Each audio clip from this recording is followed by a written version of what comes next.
De volta com o Manhã no Ar, agora são 6h44 e o Jornal A Crítica de hoje destaca: Zika volta a assustar. Amazonas lidera na região norte os registros de infecções e foi o único que registrou abortos espontâneos e natimortos relacionados ao vírus, segundo o boletim do Ministério da Saúde. Para ler essa e outras reportagens completas, você precisa baixar o aplicativo A Crítica Digital no seu celular ou tablet. Cadastrando-se, você ganha um mês de assinatura grátis. O aplicativo está disponível para os sistemas Android e iOS.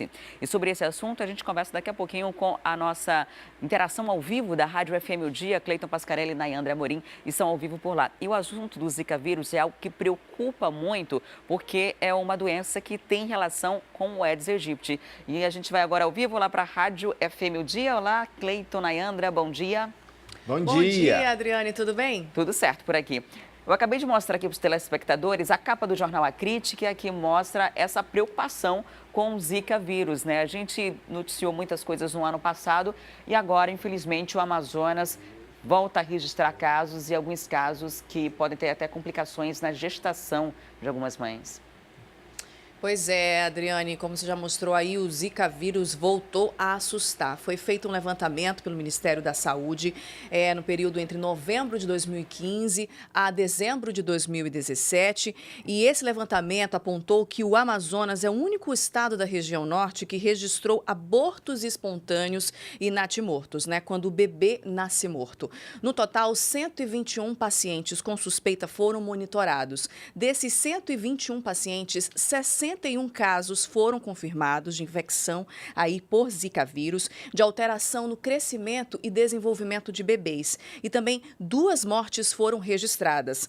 Então, 8 municípios amazonenses, 8 municípios aqui do Amazonas registraram casos de Zika vírus. Em 2 deles foi onde ocorreram as 2 mortes, mas de acordo com a reportagem do Jornal A Crítica, né, que tentou contato com a Fundação de Vigilância em Saúde, conversar com o diretor-presidente Bernardino Albuquerque, não foram divulgados aí quais seriam esses 2 municípios onde ocorreram as 2 mortes. Então, realmente, de acordo com esse levantamento feito em todo o país, o Amazonas é o estado que está liderando aí esse ranking com mais números de casos registrados de Zika vírus. É realmente para a gente se preocupar e ficar atento, né, à prevenção. É um alerta, né? Porque Exatamente. a gente fala muito de outras doenças, mas a Zika é um vírus que não é novo, mas só recentemente começou-se a associação dele a casos de microcefalia e também de comprometimento no desenvolvimento de crianças cujas mães tiveram contato com o vírus. Algumas abortaram espontaneamente depois disso e outras a gente não sabe ainda o efeito ao longo da vida das crianças que nasceram no ano passado, por exemplo, que as mães tiveram contato com o vírus. E só tem uma forma de se prevenir, que é cuidando do ambiente que a gente vive, trabalha, estuda, evitando a proliferação do mosquito Aedes aegypti, né? Exatamente. Porque a preocupação não é só com Zika, né? É com chikungunya, com dengue, enfim. Mas realmente é um alerta, é de se preocupar e é para todo mundo ficar bastante atento em relação a essa doença. E você acende uma discussão que é importante, né? As pessoas, quando os registros de focos do mosquito Aedes aegypti caem, né? As pessoas acabam esquecendo e deixam de se preocupar mais com isso. Aí vem uma enxurrada de registros novos, enfim. Então as pessoas precisam estar em constante vigilância para tentar dizimar esse mosquito, porque se nem todo mundo se preocupar, acaba que uma hora ele vai picar alguém. E tem síndrome de Guillain-Barré, tem Zika vírus, tem os tipos de dengue, dengue pode matar, tem até a febre amarela que também pode ser transmitida em área urbana pelo Aedes aegypti, né? A gente não tem registros desse tipo de transmissão desde 1942, mas a gente sabe que tem um surto lá no sul e sudeste, Rio, Minas, São Paulo, e a preocupação das autoridades de saúde é justamente evitar que isso aconteça. E aí cabe cada um de nós separar 5 minutinhos do dia, dar uma olhada nas plantas, dar uma olhada no quintal, porque o o foco do mosquito, né, ele fica ali por mais de um ano sem ter contato nenhum com a água e quando a água aparece, esses ovos começam a eclodir e aí o mosquito começa a se reproduzir, picar novamente, contaminar pessoas novamente. Exatamente. Agora vamos mudar de assunto, vamos falar mais uma vez da Operação Custo Político, que é um desdobramento da Maus Caminhos, enfim, são várias operações aí relacionadas à corrupção no sistema de saúde do Amazonas. Algumas pessoas foram presas e agora mais um benefício de prisão domiciliar de ex-secretário. Ontem nós demos em primeira mão para o telespectador aqui do Manhã no Ar e para o ouvinte da FM O Dia a prorrogação, né, digamos assim, do benefício do ex-secretário Evandro Melo de prisão em regime fechado para prisão domiciliar. Foi uma decisão do primeiro Tribunal Regional Federal de Brasília. E hoje o ex-secretário de Saúde Pedro Elias também deve sair da cadeia por extensão aí dessa decisão. O que acontece é o seguinte, quando eles foram presos pela Polícia Federal no ano passado, né, eles passaram um tempo em regime fechado e aí uma decisão da Justiça levou todos eles para a prisão domiciliar. Num plantão, a juíza Ana Paula Serizawa, que é a titular desse procedimento, né, ela acabou convertendo a prisão dos ex-secretários em preventiva novamente. Aí as defesas entraram com um pedido de habeas corpus, né, ou de prisão domiciliar, de extensão em prisão domiciliar. O primeiro a ganhar esse benefício foi o ex-secretário de Fazenda, Afonso Lobo, e os demais advogados de defesa conseguiram mostrar para o Tribunal Regional Federal que, se Afonso Lobo tinha direito à prisão domiciliar, por que os demais estavam sendo preteridos? Tanto é que foi essa decisão do juiz federal Bruno César Bandeira Apolinário, né, de que, assim como o secretário Afonso Lobo tinha ganhado o benefício da prisão domiciliar, os demais não tinham por que estarem ainda em regime fechado. Segundo as defesas, né, o Ministério Público, no pedido dele, esqueceu que a juíza Ana Paula Serizawa, sendo titular do processo, estando ali no plantão, ela feriu uma resolução do Conselho Nacional de Justiça, do CNJ, que não admite a reconsideração de matéria já apreciada pelo órgão de origem. E foi essa decisão que levou primeiramente Afonso Lobo a sair para casa, depois Evandro Melo e agora Pedro Elias. E lembrando que a defesa do ex-governador José Melo e também da ex-primeira-dama Edilene Oliveira também aguarda essa decisão para hoje.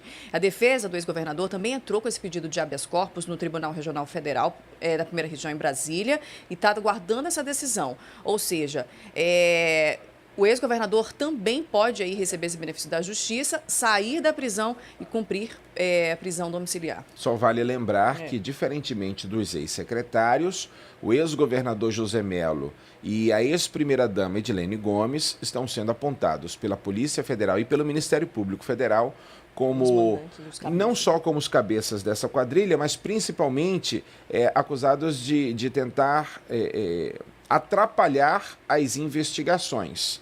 Né? Eles, inclusive, tentaram coagir testemunhas, de acordo com o Ministério Público Federal. Então, por conta disso, pode haver um agravante.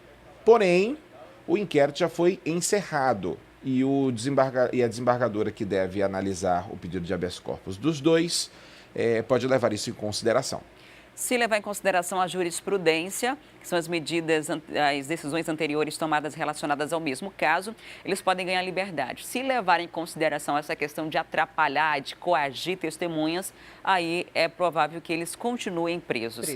Muito obrigada, Cleiton, Nayandra, pela participação. Um ótimo dia para vocês, para os ouvintes da FM O Dia. Para você dia. Também, Adriane. Até amanhã. Dia. Até lá.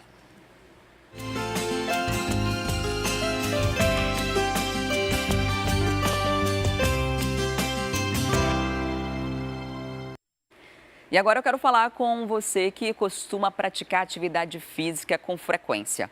Você sabia que é possível fazer o monitoramento da perda calórica através de uma fórmula matemática bem simples? Esse cálculo pode ajudar principalmente quem está querendo emagrecer. Vamos conferir. O Aloísio está na luta contra a balança. Pesa 70 quilos e há 5 meses começou a fazer atividade física.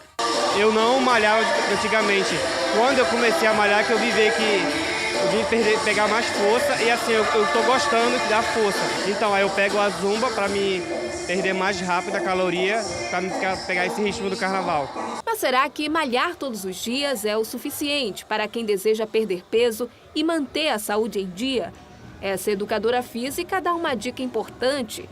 Saber a quantidade de calorias perdidas pode incentivar na busca por melhores resultados. É importante porque aí você tem uma noção de quanto você vai perder em cada atividade. E aí você pode escolher ou por cima da quantidade de calorias perdidas ou pelo que você gosta de fazer, o que você se identifica. Exemplo disso é o Aloísio, que conheceu essa fórmula e começou a contar. Quando comecei a malhar, eu vim descobrir tudo isso. Então, assim, é muito bom a gente saber estar por dentro de tudo. E dependendo do exercício físico, a perda calórica pode ser ainda maior.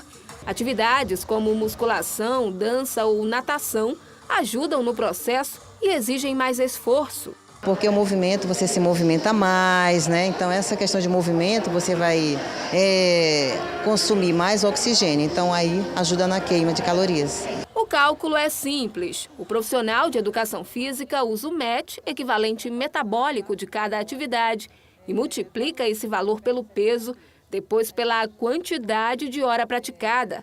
Olha só o exemplo da zumba. Então, vamos começar com a zumba, então, tá? O valor da zumba, o MET dele é 8,5. Para uma pessoa como o Aloísio, que pesa 70 quilos, multiplica por 70 e pelo tempo de duração da aula, que normalmente é 1 hora. Então, significa que o Aloísio, ele perde em calorias 595 calorias em 1 hora de aula de zumba. Se a dança, a musculação e natação são atividades que proporcionam alta perda de caloria, o que dizer da luta? Pois é, cada hora praticando esse esporte equivale de 800 a 900 calorias perdidas, dependendo da intensidade. Não é à toa que esse esporte é um dos mais indicados para quem quer perder peso. Por exemplo, um treino de Muay Thai, um treino de boxe com alta intensidade. Quanto mais intensidade você fizer a atividade, mais caloria você vai perdendo. Nessa academia de luta, a perda de calorias é levada tão a sério que eles fazem até competição para definir quem perde mais peso. A gente faz um desafio de 15 dias, onde quem perde mais percentual de gordura, né, ganha uma premiação em dinheiro. Tem gente que chega em 15 dias eliminar 12 quilos. O último que teve aqui, a pessoa perdeu 15 quilos e 750 gramas. Apesar disso tudo, fica o alerta. Mais importante que contar calorias é focar na qualidade e intensidade do treino. Só assim os resultados aparecem. Não adianta também tu fazer hoje, aí só na outra semana, tem que ter uma rotina também para o teu corpo se adaptar e começar a queimar calorias. Junto também com a dieta, né? Os dois ali precisam estar lado a lado, dieta e o exercício físico. E chegou a hora da nossa entrevista do dia. O assunto de hoje são os problemas que a má postura corporal pode causar. Vou até sentar direito para falar sobre esse assunto. Se você já sente dores nas costas, nos joelhos, nos ombros ou em partes do corpo, mesmo sem ter feito nenhum tipo de esforço físico recente que justificasse a dor, uma das possíveis causas é a má postura, a postura incorreta em atividades do cotidiano. Para explicar por que isso acontece e como prevenir esse mal, nós estamos recebendo aqui no estúdio o ortopedista Diego Cabrejo. Seja muito bem-vindo ao programa. Um ótimo dia. Ótimo dia, obrigado pelo convite, falar de um assunto tão importante para a população. Quando fala de má postura, eu já fico preocupada de como eu estou sentada, né? Porque eu tenho consciência da má postura e muitas vezes nas atividades do cotidiano, quando você para na frente do computador, quando você esquece ali que tem alguém te olhando, por exemplo, né? E isso é uma coisa muito comum hoje, né? Infelizmente. É muito comum. Atualmente, o uso do computador, de celular, está dominando várias áreas do conhecimento.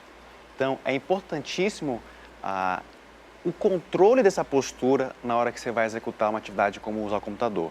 né? Então, precisa de alguns cuidados para, a longo prazo, evitar problemas. Porque nossa coluna ela vai suportar uma má postura durante um tempo, mas uma hora vai chegar a consequência. Quais são as complicações mais comuns por conta dessa postura incorreta? Bom, a mais comum é a dor, uma dor de característica geralmente aguda, que vai, ao longo do tempo, trazendo consequências mais sérias, como problemas posturais mais fixos, até, a longo prazo, um problema mais específico, como uma hérnia de disco. A hérnia de disco não surge de uma hora para outra. Não. A hérnia de disco, geralmente, ela é uma conjunção de vários fatores. Você tem uma história genética já programada, tem problemas posturais, sedentarismo, é muito associado também a tabaco, problemas posturais. Então, geralmente é a união desses fatores que ao longo do tempo levam a uma hérnia de disco. A gente ouve muito falar sobre hérnia de disco e às vezes não sabe muito bem o que é. Então, eu vou lhe convidar para a gente ir para ali, para mostrar uma coluna e como isso funciona, na verdade, na prática, né? A gente vai se aproximar aqui. Essa coluna aqui já tem uma hérnia de disco? Já, mas vamos ver primeiro aqui o lado saudável, né? Então, os ossos que são representados por essa estrutura mais clara, eles precisam de um amortecedor, certo? Então, entre os ossos, a gente tem essa estrutura cartilaginosa, que é como se fosse um amortecedor, como se fosse uma borracha. Ela é cartilagem e ela é mais flexível, ela tipo amortece um entre o outro. Exatamente, ela que permite o movimento entre os ossos, né? Só que ela é uma estrutura que ela precisa de água. Acontece com o passar da idade e aqueles fatores que a gente citou, ela vai ressecando. Essa água é da ingestão mesmo que a gente faz? Isso, o corpo que coloca lá. Só que ela pode ressecar com o passar da idade e aqueles fatores, e isso leva a uma fragilidade. E ela acaba afrouxando, fragmentando e causa a hérnia de disco, que nesse exemplo aqui, é essa estruturazinha vermelha, certo? Ela sai de dentro do disco e ela comprime esse nervo que passa aqui atrás. É como se fosse uma calcificação dessa Ela é como área? se fosse uma barriguinha que sai de dentro do disco e comprime os nervos. Porque os nervos, eles passam por trás da coluna, nessa região aqui. E a hérnia, ela sai justamente nessa parte. E tem dieta para essa barriguinha ou depois que ela aparece já era? Tem tratamento, né? A gente pode controlar as dores, pode controlar os sintomas, mas ela não some. Então, a hérnia de disco é uma daquelas doenças que a gente só lembra que tem quando dói? Isso. E pode acontecer de ter uma hérnia de disco e não sentir dor também. Como que a gente identifica? Assim, os primeiros sintomas costumam ser dor nas costas, né? Inicialmente, a que a gente apresenta é dor nas costas, que essa dor ela pode se agravar de uma maneira que ela vai começar a irradiar, ou seja, ela vai espalhar para a região da perna, pode estar associada em casos mais graves, com dormências, formigamentos e inclusive perda de força muscular. Agora a gente está no início de ano letivo, muitas pessoas começam a ir para as escolas e os livros pesam bastante, né? Então tem aquela relação dos tempos de aula e às vezes estão os livros mais pesados todos nos mesmos dias. E quando você vai chegando, principalmente na fase da adolescência, você não quer mais usar mochila de carrinho, né? Normalmente as crianças começam a passar um processo de transição e aí passam a utilizar a mochila e aí há um fator complicador para a saúde numa fase de desenvolvimento, né? Para a gente falar um pouquinho sobre isso, eu vou chamar o nosso modelo, Madden, vai participar da nossa entrevista, colaborar, para a gente dar umas dicas para as pessoas que estão em casa. A Madden vem para cá, ele já está com uma mochila e ele já está com uma mochila de um lado só, agora nos dois. Qual seria a forma correta de usar uma mochila como essa, doutor? Bom, em primeiro lugar, as duas alças, como já está corretamente posicionado. A alça tem que ser larga, né, para que ela possa distribuir bem a carga no peso do usuário. Uma alça como essa é boa. Tá ótima. Só que um erro aqui desse uso é a altura da mochila. A mochila tem que ter uma altura acima aqui dessa região do glúteo para poder distribuir bem a carga. Porque a tendência do peso da mochila é trazer a pessoa para trás e ela tem que fazer uma força para inclinar para frente e equilibrar o peso. Então a mochila muito baixa, ela vai forçar mais. Então tem que levantar a mochila, distribuir o que for de mais pesado, por exemplo, o notebook pesa mais do que alguns livros. Então você bota o que for mais pesado próximo ao corpo. Na base da mochila. Isso. e vai até o mais leve na parte de fora. Quanto mais peso puder tirar, melhor, porque o recomendado de peso dessa mochila, e qualquer mochila até para crianças, segundo a Sociedade Brasileira de Ortopedia, é de 10%. Então, ou seja, se a criança pesa 40 quilos, o ideal são 4 quilos. Outra coisa também, em relação à mochila aqui, se puder virar de frente, por gentileza, o ideal são as mochilas que tenham aquela cinta abdominal, porque ela estabiliza, né? Então a criança ela consegue caminhar sem que a mochila balance, isso facilita o carregamento do peso também. Essas recomendações valem para qualquer fase da vida na hora de usar uma mochila? Sim. É recomendado, por exemplo, tirar um pouco dos livros, coloca aqui na mão e distribuir esse peso para ficar um pouco na frente, um pouco atrás, ou não vai fazer muita diferença? Não vai fazer diferença. O que é recomendado pelos estudos, pela Sociedade Brasileira, é o controle da quantidade de peso mesmo. Tá. Eu queria fazer uma outra simulação que é muito comum. Na hora de pegar o ônibus, essa mochila está aqui na frente, normalmente, né? Vamos botar como é. Porque é uma questão de segurança até, né? De você saber Sim. que não vai ser roubado, pelo menos evitar essa possibilidade. Bota essa mochila para frente e vai lá no ônibus, segurando lá em cima. Piora a situação? Piora. Piora porque o desequilíbrio postural é maior, que a tendência de levar o corpo para frente sem uma estabilidade boa vai piorar a situação. Mas a gente sabe que nos dias atuais a gente tem que às vezes fazer umas coisas um pouquinho fora do padrão para poder ter algum outro benefício ou uma segurança a mais. Outra forma de usar é como ele foi entrando no estúdio só de um lado, né? Deixa a gente torto? Esse é um erro muito frequente. O uso de um lado só ele vai acarretar problemas na coluna propriamente dita, no quadril, no joelho. Então, a gente distribui errado o peso e a consequência é no corpo inteiro. Não dá para dizer que é só na coluna. Inclusive, o ombro acaba sofrendo essa sobrecarga também. Há outro modelo que são as mochilas transversais, né? Que você coloca só de um lado e às vezes distribui, carrega um pouco daqui, carrega um pouco de lá. Também pode causar esse mesmo problema desse uso unilateral. O que a gente recomenda nesse caso é quando for carregar pesos pequenos, né? Um fichário, que inclusive é uma solução muito boa para universitários, não que você pode, então, separar as matérias, não precisa carregar o peso todo, né? Então, as mochilas transversais recomenda para pouco peso. Madem, muito obrigada aqui por sua colaboração com a gente. Tá? São as dicas para você que está em casa e vai precisar usar a mochila, tem que usar com frequência, tem às vezes até um trabalho, né? Os efeitos a gente sente ao longo da vida. Um detalhe que em relação ao trabalho que você falou, que a gente não citou, é a postura em relação ao uso de computador, né? O ideal qual é? O posicionamento da pessoa numa mesa de trabalho, ela vai ficar ali 8 horas por dia, então tem que estar correto. Tem que ter um apoio bem estável na coluna lombar, os braços têm que estarem apoiados num suporte lateral e os punhos retos, porque um erro muito frequente é a mesa ser muito alta, o teclado ficar alto e a pessoa ficar com o punho virado. Isso aqui. Errado. O punho tem que estar sempre reto. Segundo erro muito comum, a altura da tela tem que estar no nível dos olhos.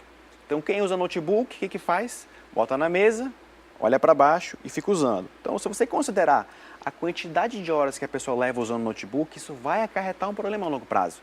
Então, qual é recomendado pela Sociedade Brasileira? Colocar o notebook num suporte alto para que fique na altura dos olhos e conectar um mouse e um teclado via USB aqui embaixo. E aí você consegue usar o seu notebook como uma segurança para a coluna.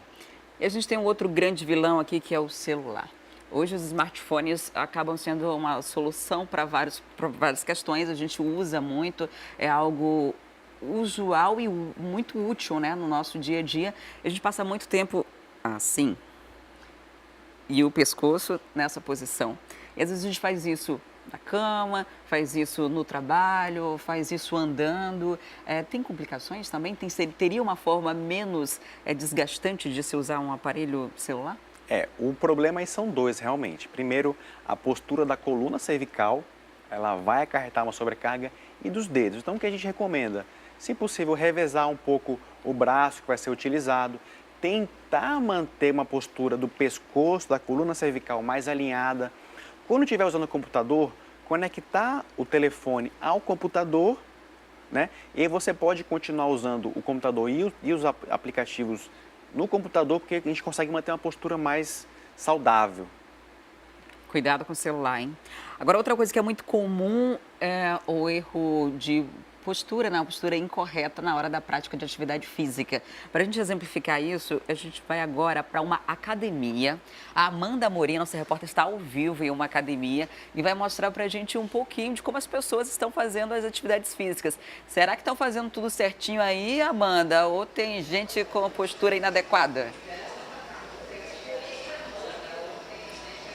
Olha só, Adriane, poucos alunos chegaram nesta academia que fica localizada aqui no bairro Vieira Alves, porém, esses poucos alunos garantem que sim, viu? Inclusive, temos aqui o seu Heraldo, de 63 anos, ele chegou bem cedinho para realizar as suas atividades, ele já fez ali 30 minutos de bike e neste exato momento, ó, ele está aqui ó, na esteira, ele disse que mantém sim a postura dele sempre reta, sempre correta. A gente vai conversar aqui com ele. Bom dia, seu Heraldo. O senhor estava me falando que costuma manter a sua postura sempre correta, por conta disso recebe orientações de profissionais? Como é que é? A gente faz academia com acompanhamento do profissional.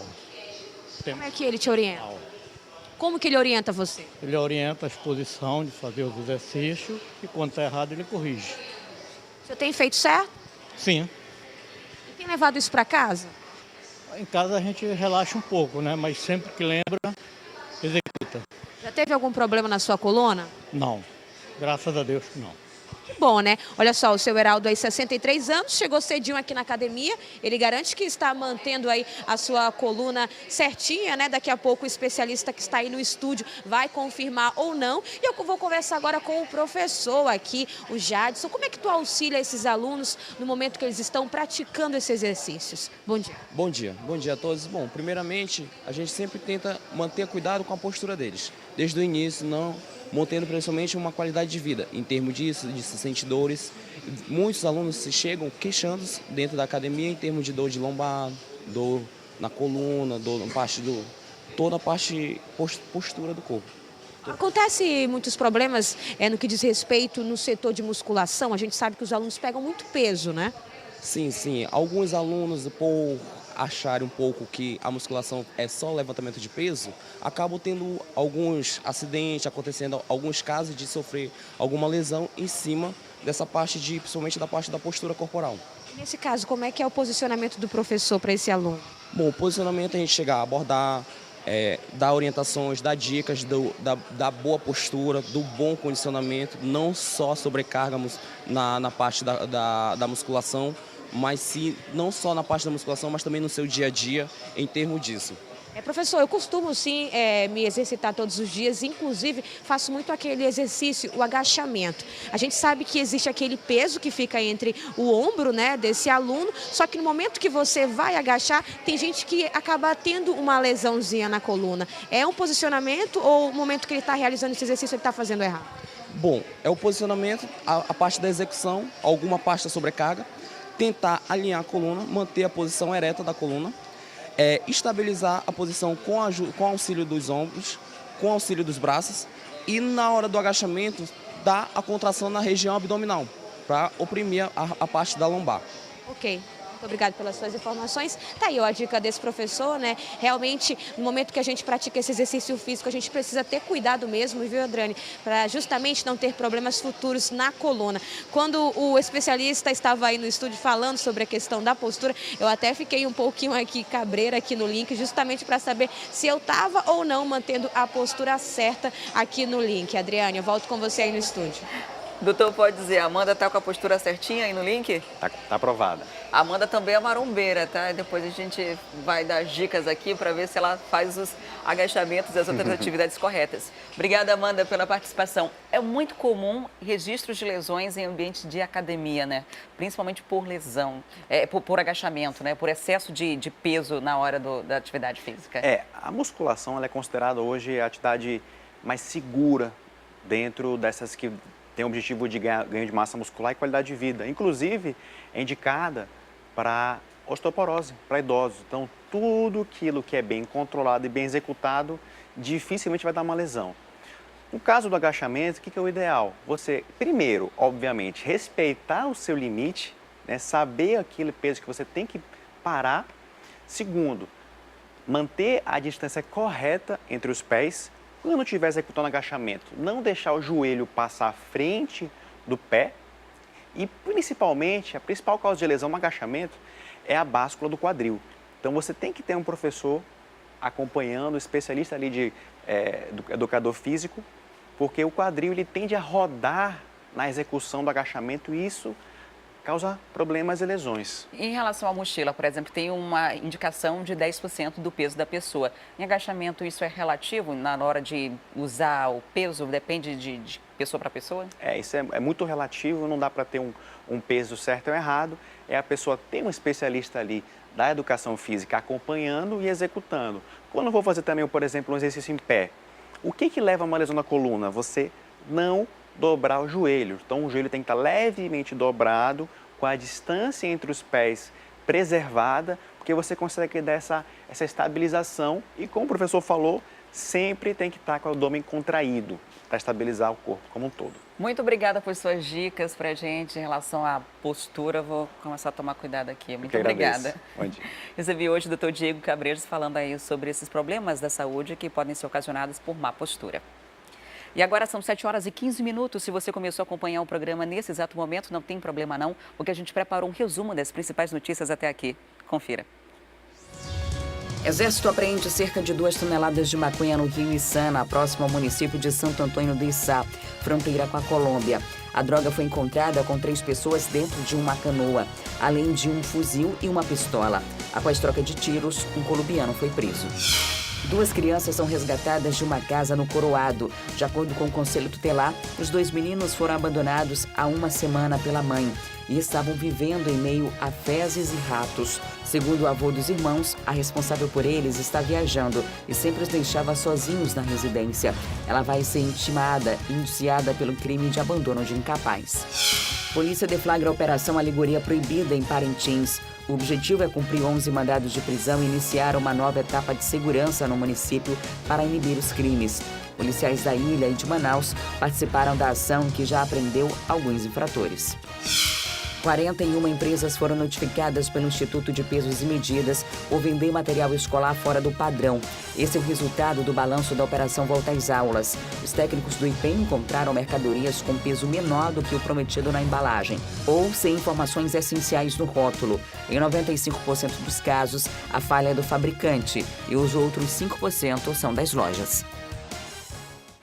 E ainda hoje a gente traz as notícias do carnaval e do esporte. E depois do intervalo, a gente mostra que o exame toxicológico voltou a ser obrigatório para os motoristas. É um instante só, não saia daí que eu volto já.